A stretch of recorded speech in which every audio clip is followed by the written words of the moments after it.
Welcome, everyone. My name is Brooks Barron. I am the Environmental Justice Minister for the United Church of Christ. I am delighted to be a part of the UCC Council for Climate Justice, which is sponsoring this webinar. And I'll just begin here with a prayer that I was shared by one of my colleagues. Annie shared this with me today. And so I'll begin with that prayer that I thought was quite fitting for this time that we live in. Then I'll introduce our four panelists for today and we'll get started. So welcome everyone. And here is the prayer that Annie Cruz from Blessed Tomorrow shared with me today. It's called Prayer for a Pandemic by Cameron Wiggins Bellamy. May we who are merely inconvenienced remember those whose lives are at stake. May we who have no risk factors remember those most vulnerable. May we who have the luxury of working from home remember those who must choose between preserving their health and making their rent. May we who have the flexibility to care for our children when their schools close remember those that have no options. May we who have to cancel our trips remember those who have no safe place to go. May we who are losing our margin money in the tumult of the economic market remember those who have no margin at all. May we who settle in for a quarantine at home remember those who have no home. As fear grips our country, let us choose love during this time. When we cannot physically wrap our arms around each other, let us find ways to be the loving embrace of God to our neighbor. Amen. Well, I am glad to be with all of you virtually today, and I am especially glad that we get to reflect today on this multiple crisis situation that our country finds itself in and our world finds itself in today with the four people we have for our panelists. I'll introduce them now in the order that they'll be speaking to us. They will each have about 8 minutes or so to share with us, and then we'll open things up for questions and discussion. So first up, we will have the Reverend Margaret Bullitt Jonas, who has a PhD and is a missioner for creation care in the Episcopal Diocese of Western Massachusetts and the Southern New England Conference of the United Church of Christ. An Episcopal priest, author, and climate activist, she has been a lead organizer for many Christian and interfaith events about care for Earth. And she gives spiritual retreats in the USA and Canada on spiritual resilience in the midst of the climate emergency. Her new book, Rooted and Rising, Voices of Courage in a Time of Climate Crisis, it recently came out. It's an anthology of essays co-edited with another one of our panelists, the Reverend Dr. Leah Shade. Her website, revivingcreation.org, includes blog posts, sermons, and articles. She lives in Northampton, Massachusetts with her husband. We'll then have Reverend Dr. Leah Shade, who is an assistant professor of preaching and worship at Lexington Theological Seminary in Kentucky, an ordained minister in the Evangelical Lutheran Church in America since 2000.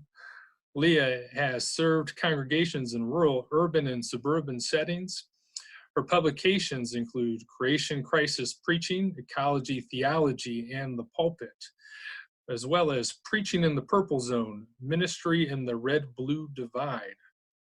She has also written a creation-centered Lenten devotional for the beauty of the earth. Leah has served as an anti-fracking and climate activist, community organizer, and advocate for environmental justice issues, and is an echo preacher blogger for Pathos.com. Then we'll have Penny Hooper, who has been an environmentalist since Earth Day in 1970.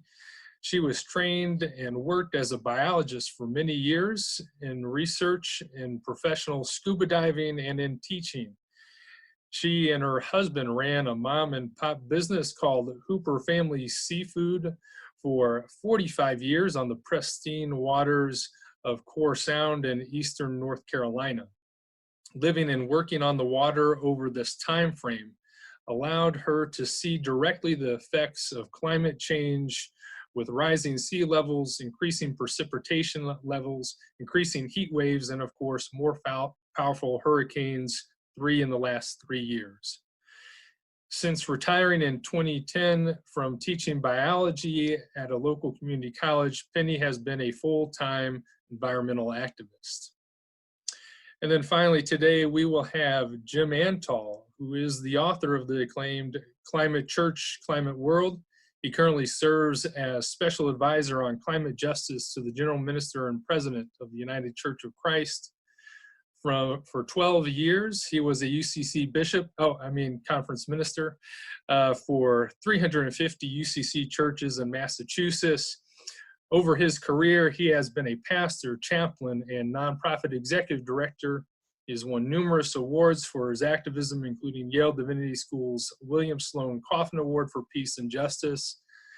And from getting arrested with Bill McKibben and others in front of the White House and protesting Keystone XL, to being a trailblazer in fossil fuel divestment among Christian churches, Jim has repeatedly demonstrated his leadership in the climate movement. So grateful to have all of you with us. And now we will turn things over first to you, Margaret. Thank you, Brooks. Can you hear me? Good, wonderful. But thank you so much for convening this conversation, Brooks. I'm delighted that so many people have joined. Before I say anything, I just want to commend to everybody an article, an op-ed in today's New York Times by Thomas Friedman called "With the Coronavirus, It's Again Trump versus Mother Nature." And just a wonderful little op-ed. Friedman has put together a really good conversation about climate and coronavirus.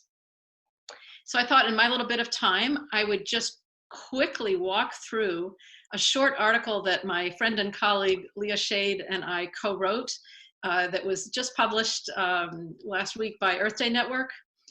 And I thought it would be a good place to start because it is so basic. We're calling it 6 Lessons Coronavirus Can Teach Us About Climate Change. So these are 6 lessons that I'm betting everybody on this call has already learned, but I just thought might as well just lay them out as a foundation for the conversation. So 6 lessons, and I'm going to add a 7th very quickly as well. So number 1, science matters. Facts matter. Science comes first. In both coronavirus and climate crisis, we need funding and access and understanding of the best science available. Number 2, how we treat the natural world affects our well-being. I think we've all been reading how coronavirus and these kind of new viruses are often spilling over into human communities because human beings are now encroaching on natural habitat and wild places, and agricultural systems and the oppressive human population are pushing the natural world and human beings to come into close contact with each other, which are creating these viruses. So as with climate change, if we continue to destroy our lands, to destroy habitat, we are going to be putting our own lives as a species in danger. Number 3, the sooner we mobilize for action, the less suffering will take place. And I don't know about you, but for me, as I listen to people like Dr. Fauci talking about the coronavirus, I feel as if he might as well be talking about the climate crisis. For example, he was saying he's been saying it consistently all week, take aggressive action early, don't delay. Same message that we are expressing about the climate crisis. So quick and drastic action can flatten the curve to some degree about the coronavirus crisis. Similarly, quick action on climate change can avert, we pray, catastrophe. Number 4, we have the ability to make drastic changes very quickly. It's been astonishing to me in the last few weeks to see how rapidly the whole US nation has mobilized and the way the whole world has mobilized to say we have to change business as usual. In just about over 1 week, nearly half the states in the United States issued orders or formal advisories for all residents to stay home, and other states have strongly recommended it. So we've transformed our way of life in a matter of weeks. That's good news for what's possible if we are sufficiently mobilized, sufficiently motivated, perhaps sufficiently frightened, and realizing we do have the capacity to make changes fast. And again, Dr. Fauci addresses the question, how bad will it get, coronavirus? And his answer is, it depends on human behavior. It depends that we have a big impact on the outcome. That's the same as with climate. Number 5, all of us are vulnerable to crisis. And I have to admit, I'm getting a little tired of the cliche this week. We're all in this together, but it's true. All of us are vulnerable to the crisis, and we are vulnerable unequally. People with underlying social, economic, or physical vulnerabilities are the people who are suffering the most. Same for coronavirus, same for climate change. So as we've seen in the last couple of weeks, a society that is burdened with social and economic inequality is more likely to fall apart in a crisis. So this again is the importance for us as climate activists in addressing social and economic inequality as part of our solution to living in right relationship with the world, and why so many of us are supporters of the Green New Deal. I will interject, I didn't put this in the article, but one difference between the coronavirus and climate crisis is that the coronavirus does not have an industry that is pushing it and profiting from it. Climate change, we do have the fossil fuel industry, which is pushing out, let's burn more fossil fuels and let's keep pumping that stuff into the air. And let's lie about it, let's profit from it, let's advocate for that. So that's a big difference. So with the climate crisis, we have a clear, we're participants in the system, and yet we also have an enemy or an antagonist or an opponent, someone who we yearn to convert. So that for us as activists, as people of faith, I think that gives us a moral lens, a moral perspective, a point of view that I think can be very powerful. 6, holding on to a vision of a just, peaceful, and sustainable Earth will give us strength for the future. This to me is the role of faith communities. One of our very significant roles is to hold a vision of what it looks like for humans to live in right relationship with each other and with the rest of the created world. One of my favorite quotes is by Antoine de Saint-Exupéry, the author of The Little Prince, who wrote, "If you want to build a ship, don't herd people together to collect wood, and don't assign them tasks and work, but rather teach them to long for the endless immensity of the sea." I think that's something that we as faith communities are equipped to do, to help people to long for that God-given dream, that vision of our living at last in right relationship with Earth and all Earth's communities. And I will just quickly add a 7th point, which is in terms of both the coronavirus and the climate crisis, it's going to be essential that we have practices that foster and nourish our emotional and spiritual resilience. I don't know about you, but last couple of weeks, I've been dealing with waves of everything, waves of grief, of fear, of helplessness, of despair. So the more we can develop practices within ourselves and encourage in our communities, practices that help us stay grounded, practices that help us deepen our courage, our capacity to be wise, not to collapse in the face of what, as I'm hearing a lot these days, is that the God who is behind us and within us and among us is stronger than whatever it is that confronts us. So for us as people of faith to be rooted in that divine presence will give us courage in facing both these crises. So I'll just end with reading two questions near the end of this little piece. What would it look like if we emerged from this pandemic with a fierce new commitment to take care of each other? What would it look like to absorb the lessons of pandemic and to fight for a world in which everyone can thrive? Thank you.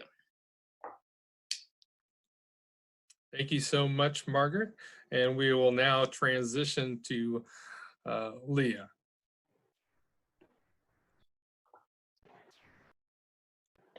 There we go. Thank you. Thank you, Brooks. And so what an honor to be with these colleagues. And thank you for this opportunity for all of us to gather. I think I'm counting like over 60 people that have signed in. So it's great to see so many people, many names I recognize and many that I am seeing for the first time, but it's great to see all these connections. I'm going to be talking about the idea of Earth demanding a Sabbath. And I'm going to build on what Margaret has shared with us with yet another learning from the coronavirus pandemic. I see one bright spot in all of this, and it's not just for humans, it's for the planet. This might be the first time since the beginning of the industrial age that Earth is finally getting a break from the relentless activity and growth of human industrial production. We're seeing that pollution levels are going down. I saw an article that fracking could be coming to an end in the midst of all of this. And I'm seeing a lot of people posting on social media that they're getting out into nature and they are seeing that they can do social distancing within the beauty of creation. Now, I don't want to downplay the level of suffering, especially for vulnerable populations and those without resources. But as a friend of mine said, I can almost feel the planet breathing a sigh of relief to have humans slow down, stay home, and stop their relentless activity. Now, my concern is that there may be a bounce back where people just go wild with consumerism and energy consumption after the virus has passed. Like there's a video of China's emissions that go down during the quarantine, but now they're starting to go back up again once the restrictions are lifted.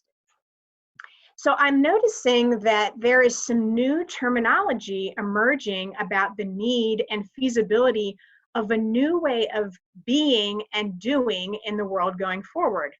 I'm hearing phrases like planned economic slowdown and intentional degrowth that are coming to the fore.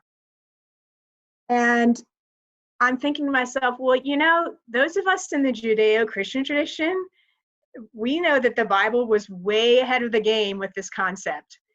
It's called Sabbath. God commanded the enslaved Israelites to be given a full day's cycle of rest each and every week. In Egypt, they were forced to work without rest. The empire allowed them no time to worship or enjoy a reprieve from their oppressive labor. And we know what happened when Pharaoh refused to submit to God's commands. The plagues swept through the land, and it's like the earth itself rose up against the empire, exacting a tragic toll on human life. So we might say that today the pharaohs are those of the industry and commerce that have brought on ecological disasters, and we are suffering from one plague after another that is exacting a tragic toll on human life. But it doesn't have to be this way. We can draw on the wisdom of Hebrew scriptures and learn the lessons that can guide us to restructure our world in a healthier, more equitable way. I mean, God didn't only call for the Sabbath for other people, but called for Sabbath for God's self. God took a day of rest and entrusted earth to do what earth knew how to do without micromanaging and dominating it. We also see in Leviticus 20:25 that God calls for a Sabbath year. In the seventh year, I'm quoting here, in the seventh year, there shall be a Sabbath of complete rest for the land, a Sabbath for the Lord. You shall not sow your field or prune your vineyard. It shall be a year of complete rest for the land. So God is allowing the human economy to rest and earth itself to rest. But that's not the way our global economy works. It's 24/7, 365-day growth and a drive for getting bigger and bigger and faster at all costs. Well, there's a word for that too. It's called cancer. In the human body, cells that grow without rest, consume all surrounding resources, and take over a system are called malignant because they lead to death. That kind of growth envisioned by our consumerist culture is also leading to death. Whether it's a microscopic virus that erupts when humans refuse to respect the wildness of land and creatures, or monster storms that sweep through our land, the results are catastrophic at biblical proportions. And I'm noting with bitter irony that the virus is using the same tactics against the human body that humans have used against Earth's body. The virus attacks the lungs, multiplying and destroying the respiratory tree down to the tiniest alveoli that enable the exchange of oxygen into our bloodstream. Similarly, humans have pushed into forests and natural areas, multiplying and destroying the very trees that create the oxygen exchange that we need. So we have to rethink how we're doing things, because in Leviticus, God delineates the consequences for disobeying the commandments and refusing to honor God and neighbor, including the neighbor of land itself. If you read chapter 26, it describes how the people will be blessed when they follow God's commands, but then it follows up with very graphic descriptions of what will happen if humans do not obey those commands. In other words, the Bible is saying that when humans refuse to give the land rest and respect the Sabbath, the consequences are severe. God ensures that the land will be given its Sabbath, whether humans cooperate or not. So if we also think about another concept in the Bible known as the Jubilee, this can help us to establish a system-wide social justice movement. The Jubilee year was to be a time when all property would be returned, debts would be forgiven, and the land given rest.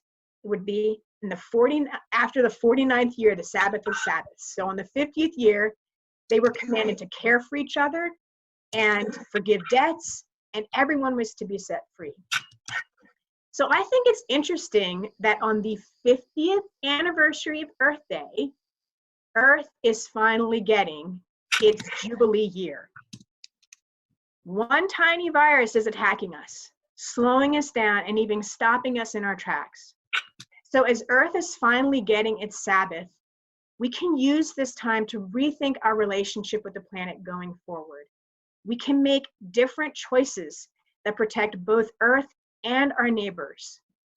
Hopefully this pandemic will show us that not only are we capable of making different choices, but that we must. So I'm choosing hope, and I'm rooting for an Earth Jubilee. Thank you. Thank you, Leah. All right, we will now turn towards Penny Hooper. Thank you very much. Can you hear me okay? Yeah, good. Thank you for the introduction, Brooks, and for convening this panel. I appreciate it greatly. And first and foremost, let me say I am deeply honored to be in the company of such wonderful theologians as are on this panel. I am going to give the parishioners' perspective on this connection between the coronavirus and climate change. Through my work with Interfaith Power and Light, specifically with the North Carolina group of Interfaith Power and Light, we here are under the umbrella of the North Carolina Council of Churches. We also have within my congregation, which is the Unitarian Universalist congregation, a Green Sanctuary movement and the UUA, our Unitarian Universalist Association, I've worked very, very closely with them throughout the years on these kinds of environmental issues. I've seen the response of folks that are in the pews to good leadership from the pulpit on climate change. I must confess that I'm sorry to say that I have not seen it from all denominations, but I am seeing more of it all the time. Once the Pope issued his encyclical 5 years ago, it seemed to start a tide of folks coming around about environmental issues and how we can work better through our faith-based communities. That was nearly 5 years ago, and I would really like to see another thing happen from the clergy, and that would be to emphasize more eco-theology in the seminary experience for our clergy. But of course, that's another discussion, and we won't go there today. I have also seen what leadership is like from the secular groups that I serve, like the North Carolina Sierra Club, the North Carolina No Drill Coalition, which is against offshore drilling and seismic blasting, involves about 17 different big greens in our state, and the U.S. Climate Action Network, which I know Brooks from that. I've been on other videos conferencing with Brooks dealing with U.S. CAN. The leadership is different between the secular and non-secular groups. The big greens are now on track with an environmental justice perspective on climate change. Justice has not always been at the forefront of their campaigns. But the faith-based communities consider our actions on these topics of climate change and pandemics as based, as first and foremost, a moral imperative. I do not know a single faith or religion that doesn't have as one of its basic tenets caring for creation. A second basic tenet for all of us is caring for the least among us. The power that we have, speaking from the heart and soul as that faith-based community, rather than from the head, as many of the big greens still start with the head, the power that we have is the moral mandate as a faith community. What does that mean? What does that look like as we live through a pandemic and make the connections between the time and the climate crisis, this time that we're living through in the climate crisis? Those have already been laid out so very well by Margaret. May I remind you just briefly of what she had to say? Yes, science matters, and how we treat the natural world does indeed affect our well-being. Yes, the sooner we mobilize for action, the less suffering will take place. And we do have the ability to make drastic changes very quickly. And yes, all of us are vulnerable, though unequally vulnerable. She answered the question of what can we do in these times? Her answer was brief. Hold on to a vision of a just, peaceful, and sustainable earth, which will give us strength for the future. And then she added in practice. Practice knowing that we need to care for ourselves as well as for each other. I'm going to just share a couple of stories with you. I won't try to compete with the theology expertise that's on this panel, but I do have a couple of good stories. So let me just share that with you. Life stories. When I was teaching environmental science at our local community college, at that point in time, I was working through the curriculum from my head. I've often thought about the subtitle to the textbook that we used for teaching environmental science. The subtitle was Environmental Science, the Way the World Works. That seemed like something every human being should strive to know. And I was there to help my students figure it out. I can talk the talk of 412 parts per million of carbon dioxide gas in the atmosphere, But I don't know how much difference that talk made over the last 50 years. Of course, we've made headway using these tools of science, but when human beings are faced with an existential crisis like climate change or a pandemic, I am finding that appealing to folks through their heart rather than their head might be the better way to go. North Carolina Interfaith Power and Light calls this advocating with compassion.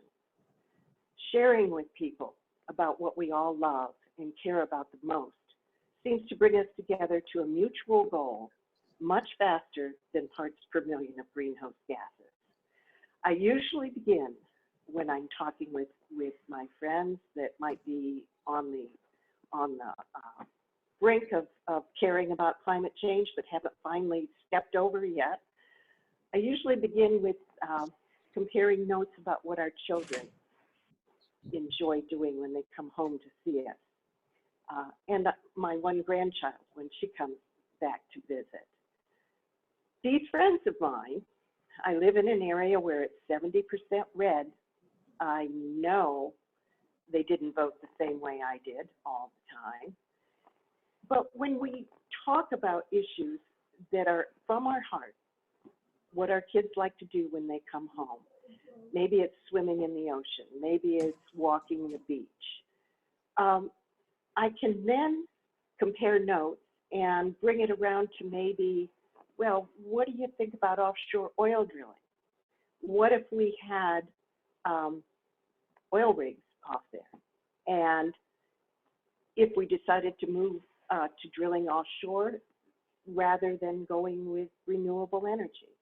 And you can open a conversation with a person that you've established a set commonality with much easier than if you took off telling them how many parts per million of CO2 are in the atmosphere. Just last night, I don't know if you've watched the president come on with about the same time as our local news here. I would really much rather hear what's happening on a local basis, but we're forced to listen to these other announcements from the White House on a daily basis. I noticed last night that his presidential report on the coronavirus included the word community over and over again from his many speakers, and how we had to take care of each other by following the new rules of social distancing. Was this appeal based on science? Well, yeah, it most definitely was based on science. But did the science win us over? Or did the message about caring for our community win us over? For the least among us and for the most vulnerable. This is what I mean when I compare these two existential threats. What we find is true for one holds true for the other. At some point, we can and must bring together this political will and God's will to move forward on these major existential issues. I feel the church and all faith-based communities have the grassroots capacity to demand from our leaders a political stance that moves us forward with hope-filled solutions for the years ahead, for the time ahead, when we're facing these kinds of crises. We as a church community and all faith-based communities across the world have as a moral imperative and a mandate to speak from our hearts about these kinds of existential threats. And my hope and prayer is that we will do so. There's just one other short story that I want to share with you about when that really did happen, and it did work in my life's experience. Abby Hopper was the Secretary of the Interior under President Obama. President Obama was considering opening the East Coast to offshore oil drilling and seismic blasting in the spring of 2016. He sent Dr. Hopper to Raleigh, North Carolina, our capital, where our then Republican governor, we now have a Democrat in place, Governor Cooper, but our Republican governor, McCrory, at that time, made his pitch in favor of opening our coastline to drilling It was an economic development pitch, and he was leading other states on the eastern seaboard to open the entire East Coast to offshore drilling. Well, she spent the morning with the governor and that team of folks who wanted to drill.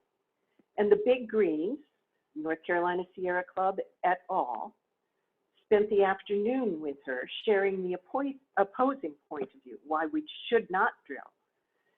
At the end of the discussion, the North Carolina Sierra Club representative asked Dr. Hopper asked Dr. Hopper if they could provide any more information for her. And you know what she asked? She asked them, what does the faith-based community in North Carolina think about drilling? She wanted to know, what do the churches have to say? That was brought back to the No Drill Coalition, as nobody could give her that answer. And I was on that coalition call the next day. And as a member of NCIPL, I told our director, Susanna Tuttle, what they needed. That Abby Hopper wanted to know what the faith-based communities thought. She took it to the governing board of the North Carolina Council of Churches the very next day. They immediately voted unanimously to write a resolution that said we oppose offshore oil drilling and seismic blasting. This board is composed of 26 distinct judicatories from 18 different denominations, and they represent 1.5 million Christians in our state. 1.5 million Christians out of approximately 8.5 million people in the state at that point in time.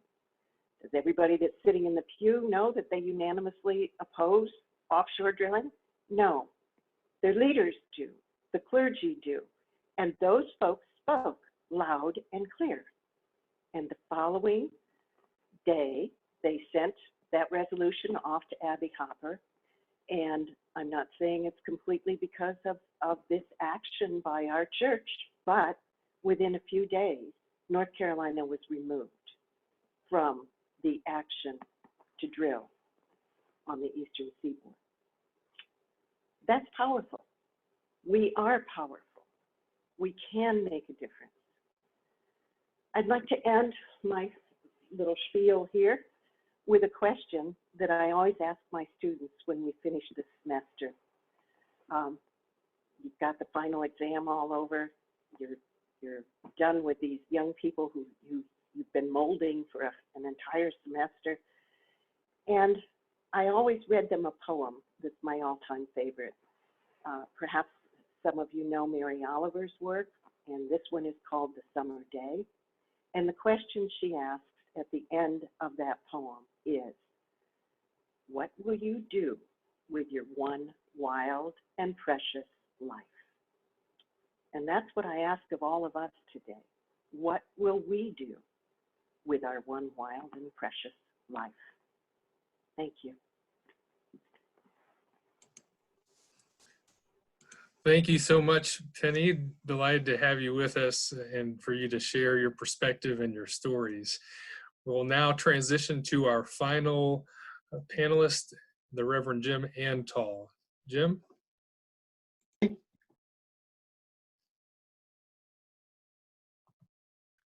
Can you hear me, Brooks? Okay.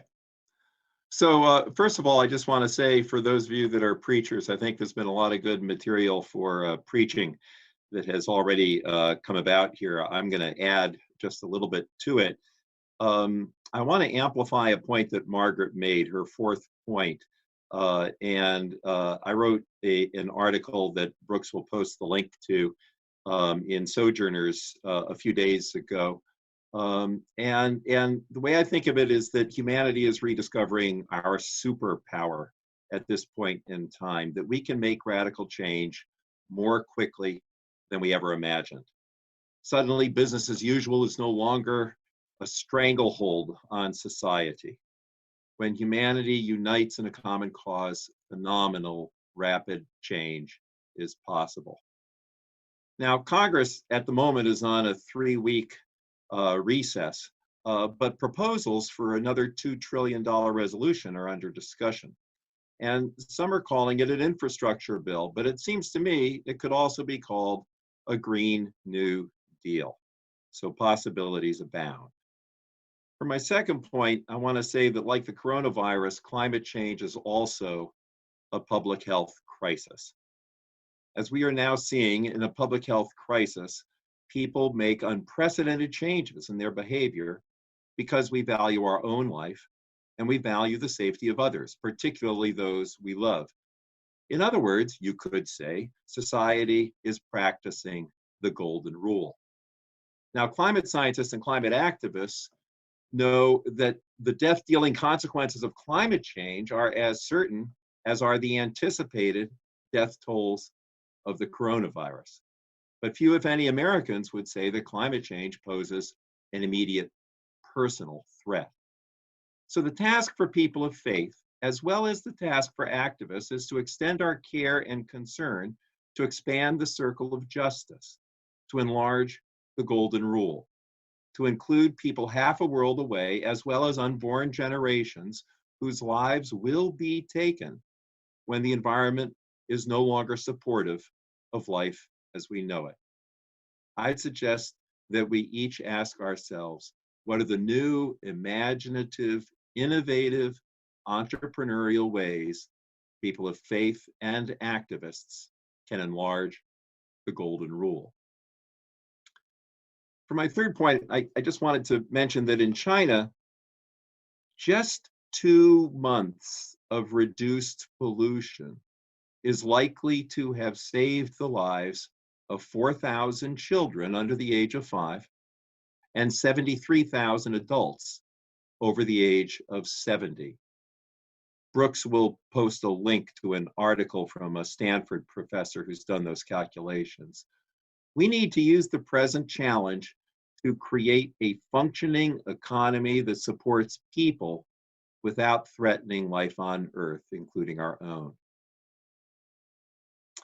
My fourth point is that it's okay to grieve. And it's actually helpful to share your feelings of grief with others and to tell them that you are grieving and what you are grieving for. A close friend of mine who is highly placed in one of our nation's major teaching hospitals told me, frankly, what is hardest to manage is the fear and grief we all feel. From the outside, we might look like we're strong, but on the inside, we're just human, doing our best to keep it together. I find that the worst time is nighttime, trying to go to sleep when all the fears overwhelm me. For my fifth point, I want to say that the coronavirus is offering cover for entrenching the fossil fuel industry. While all the world is focused on the coronavirus, as people who care about creation, we must not ignore and somehow we must take in how this immediate universal crisis is providing cover for at least the following. As some of you know, many of the laws of environmental protection have been waived and rolled back since the coronavirus began. Activism that interferes with fossil fuel production, distribution, or infrastructure has already been criminalized in 11 states and is being considered in 10 additional states. The bailouts to the coal and other fossil fuel industries, which are increasingly unprofitable or bankrupt, are taking place now. And the Keystone XL pipeline was just yesterday green lighted thanks to a $5.3 billion gift from the Alberta, Canada government to TC Energy. They realize that for the next 2 months, there won't be any protests because of social distancing. And they're ignoring the legal challenges that are facing the 1,200-mile long pipeline. For my next point, and I want to give credit to Bill McKibben for this one in an interview that was just posted this morning. And again, Brooks will send this interview out. When it comes to the climate crisis, we already have the equivalent of the vaccine for the coronavirus. Over the past decade or so, engineers have dropped the price of solar panels and wind turbines by 90%. Think of that as a vaccine for the climate emergency. If we would only vaccinate everyone by distributing that energy, we could largely get the climate crisis under control. And finally, close by, I want to close by returning to my opening point. All of us, I think, need to realize that suddenly another world is possible. Now, I want to draw on this excellent article by Mian Christ, and again, Brooks is going to send out the link. This was in the New York Times a few days ago. But I want to put it in a faith context. As people of faith, we believe that another world, a more just world, is possible.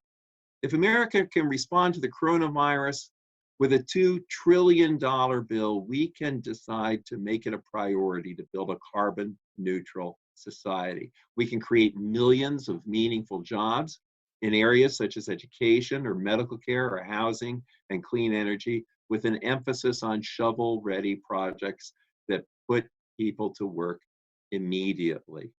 Let's hope that that's what the next bill before Congress looks like. That's all from me for now. Thank you very much. Great. Thank you so much, Jim, for sharing with us. I got a little behind on sharing your articles, but I'll make sure they're in the email. And if I have a chance, I'll put them in the chat box in a moment here. So just want to look at some of the questions that we have coming in. If you'd like to ask a question, type it in by clicking on the Q&A icon at the bottom of your screen, and I'll allow you to type a question for our panelists. One question that came in earlier that I'll share with everyone is this one. One argument people have against working to change climate change is they believe that it is God's unfolding revelation, and we should not stop this work and should actually welcome it and the natural disasters climate change brings as a way to deepen our faith in our suffering. So how would you respond to that? Well, I'm glad to open up, and I suspect others might have alternative answers, and that is that kind of perspective, which is allegedly theological, is a failure to understand the freedom which God issued to us eons ago. And so the debate really with anybody who holds that perspective is a debate about whether you understand God to be a puppeteer or whether you understand humans to actually have been freed by God to act morally and responsibly. And I found that question so interesting, I couldn't resist taking some time to print out an answer. So I've typed in an answer of what came to mind. Yeah. I don't know if everybody can see that. Can everybody, I don't know, I'm not sure, but. Can you share it with us, Margaret? Because the chat's going really fast. Can you just read what you wrote? I just wrote, everything depends on your theology. Do you imagine that God wants us to be passive witnesses to suffering? Or does God invite us to take an active part in bringing God's shalom, justice, wholeness to the world? With Jesus, we pray that God's will be done on earth. The early Christians were accused of turning the world topsy-turvy because they wouldn't settle for a killing status quo. They protested the unjust powers of their time. Countless Christians since then have fought for a more just and peaceful and sustainable world. This is no time to sit back passively. God entrusted the world to our care and did not give us license to destroy it. Right. Thank you for that, both responses.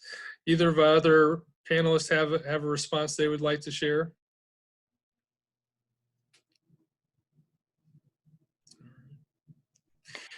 I just want to add that I think that theological position is one that can be used as cover for predatory practices.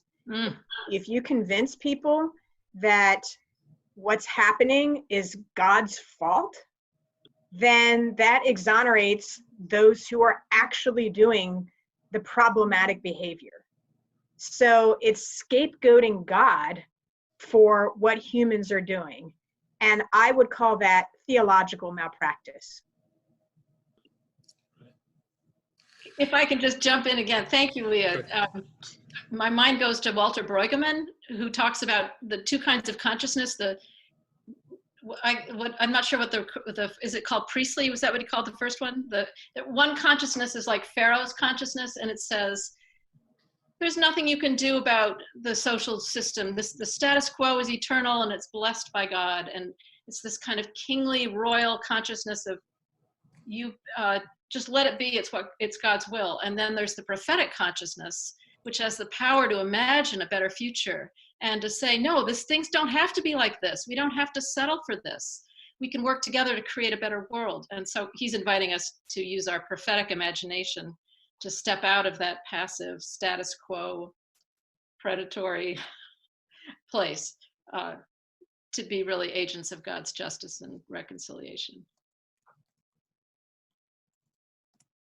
All right, thank you for those responses. And no, an unconditionally loving God does not want to genocide. So yeah, feel free to put in more questions. We've got another one here. Let's just see. Yep, response to the person who asked the question then said, I believe God would want us to help those in need during this time and not to be passive to suffering. So thank you for that. A question that I would have for our panelists is just to help us think more as we come to the end of our call. Help us to think about what it means to take action now, what we're being called to in this moment. And I think, so much about how you've kind of highlighted the ways in which all these crisis situations intersect and overlap. And I think about how, in a way, the moment we're faced right now is also an example of environmental classism. When you look at the workers who are most exposed and vulnerable to the virus right now, and those who are able to sequester themselves in their homes and play board games, and so I think there's that kind of power dynamic going on, the power dynamic with corporations that you mentioned earlier. What should we be doing right now? What can we be doing right now when we think about these inequalities of power that we're existing in this time of crisis?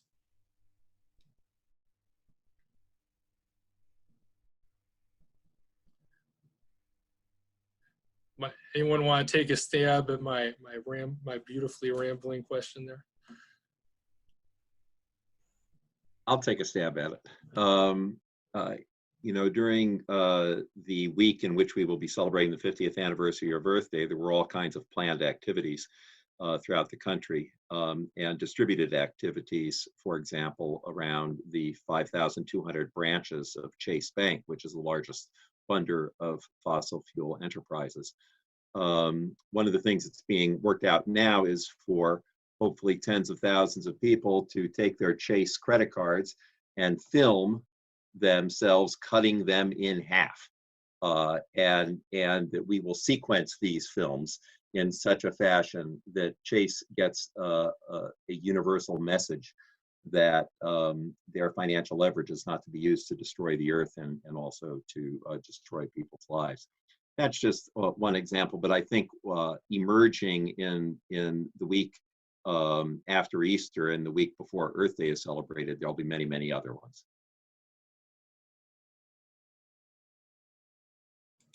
Thank you, Jim. I do want to squeeze in another question that I know I've been hearing in different ways, at least recently. Brenda Grove asks, people are so overwhelmed. How do we discuss climate and not stress them too much, especially as people are hearing, we're scared and stressed about the virus. How do we do communication in this context? I'll take a stab at that one. I think one of the reasons people get overwhelmed is because they think that it's up to them individually to do this work. And when you think about yourself facing this huge system, it can feel disempowering. So what I encourage people to do is to, first of all, ask what is the environmental issue that is most breaking your heart? And what is the local environmental group that you can connect with to help you address that? Because it's about building community. If it's all on the individual to try to fix climate change, then that narrative actually works in the favor of those who want to continue with the predatory practices, because everyone will be so overwhelmed trying to change light bulbs and buy a Prius that they'll be distracted from making the huge systemic changes that we need to do. But if one of my former bishops said, we can do so much more together than we can ever do alone. Claire Burkett said that, and I live by that. So if you can find local communities that are doing this work, join with them, your effort will be much bigger, it will be magnified, multiplied, and in that way, you will see your efforts exponentially grow, and that gives you momentum to move forward with this work.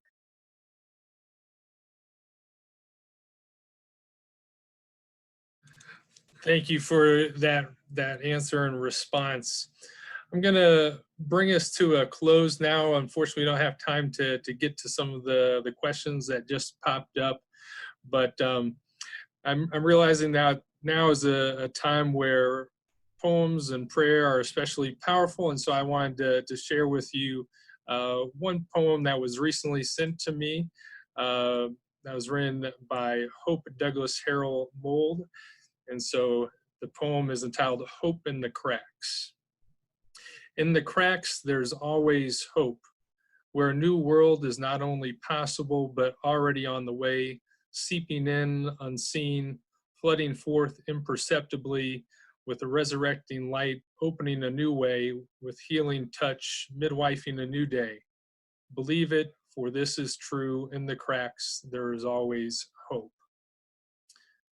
So I leave you with that, and I leave you with gratitude for each of our 4 panelists today. Thank you so much for your wonderful reflections that have given us much food for thought, and I can see the gratitude is also reverberating in the chat box. Lots of requests for articles, and everybody should know that I will send out a YouTube recording of this webinar along with the links that were referenced in this webinar as well. So all that will be coming out as soon as our web staff has time to post it to YouTube. So we will get that out sometime, and hopefully by the end of this week.